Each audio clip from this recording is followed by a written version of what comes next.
introduce yourself, please. Okay. Can you hear me all? Yes, I can hear you. All right. My name is Ugoke Celestine Ifeanyi. I am from Enugu State.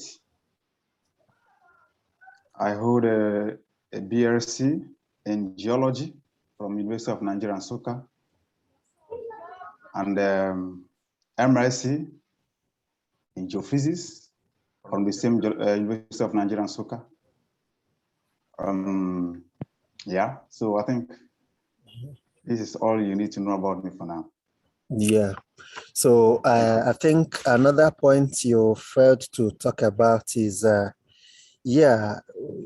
where are you currently? Are you in Nigeria currently? Okay.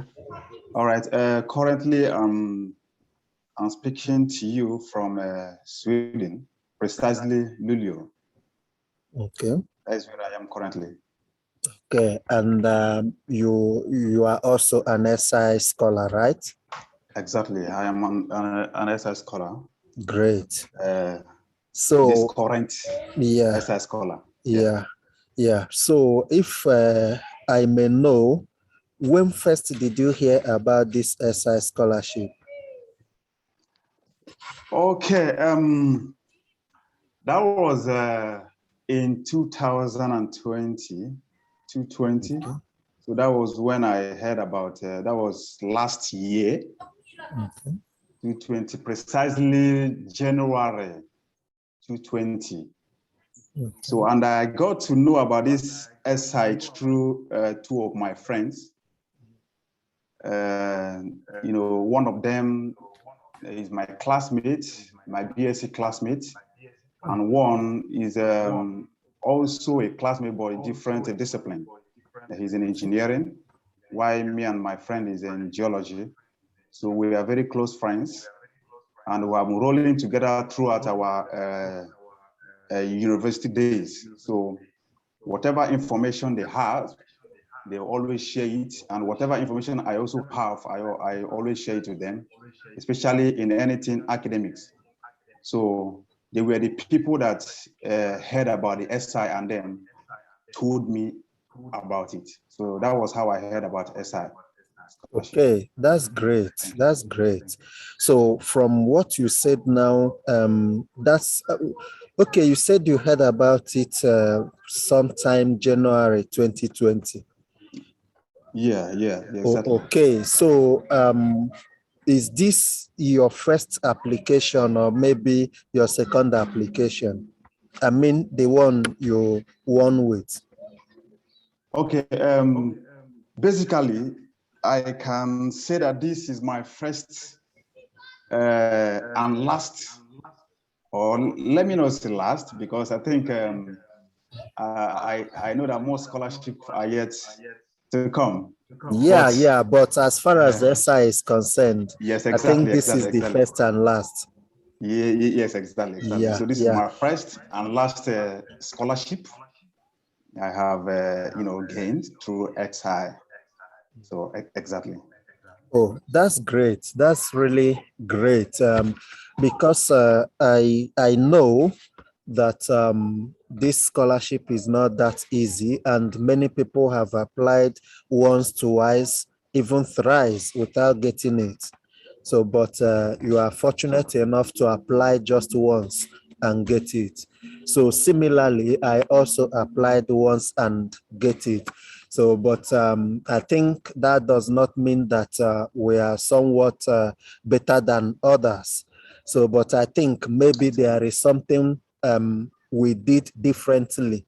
So if I may ask, what do you think you did differently that made you stand out from the crowd? Because I know that over 9,000 people applied, and then only about 300 and something were picked.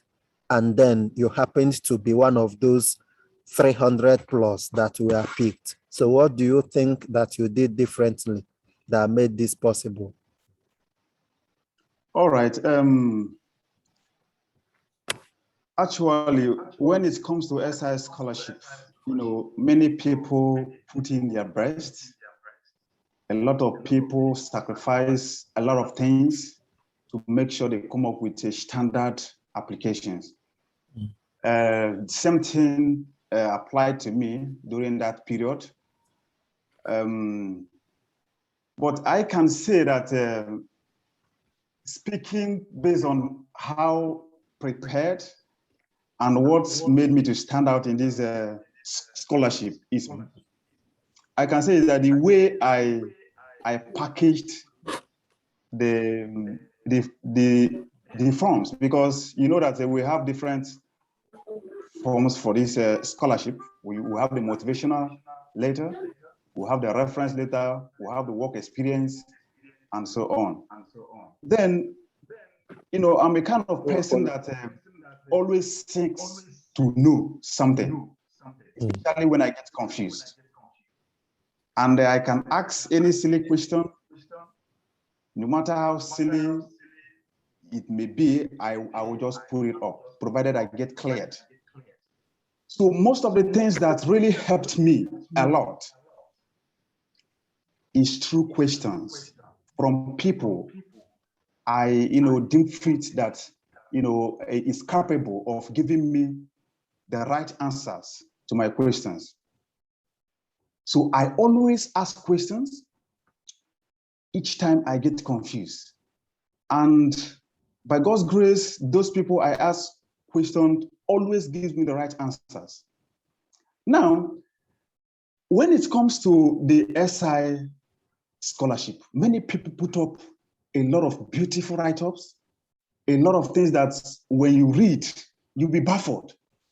When you read and analyze, you can just state that yes, this person has already won the scholarship.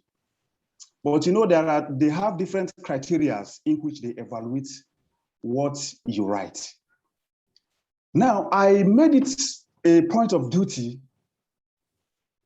that I scrutinize, because it is not a matter of writing big grammars, having a full page of write-up. What matters is the quality of what you have written. The quality of what you have written and the way you package everything. Now, from the motivational letter down to reference, I made sure that all my write-ups, everything tallies together. Not when I'll be talking about A in my motivational letter, then when I get to a reference letter, I'll be saying a different thing. For instance, the course I applied is exploration and environmental geosciences.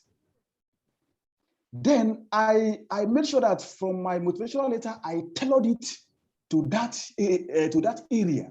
And then my work experience also tallied with that of the course. Though, remember that we have about 4 courses that you got to choose, but you then pick only one and use it as your motivational letter.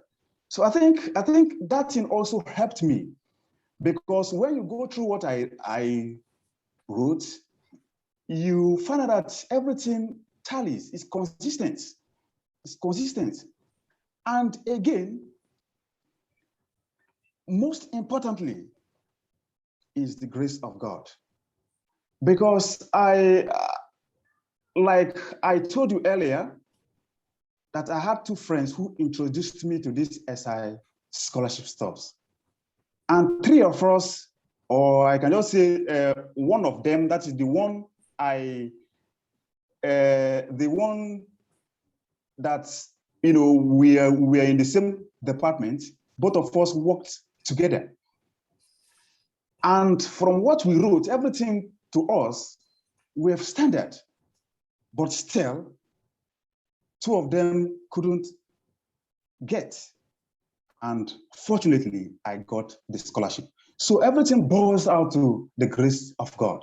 So I think for me, what I did differently is the way I packaged the work, trying to seek knowledge where necessary.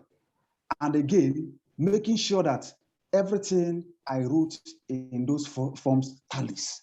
No, no discrepancy. Everything, it is just in accordance with the course I applied. So I think that is it.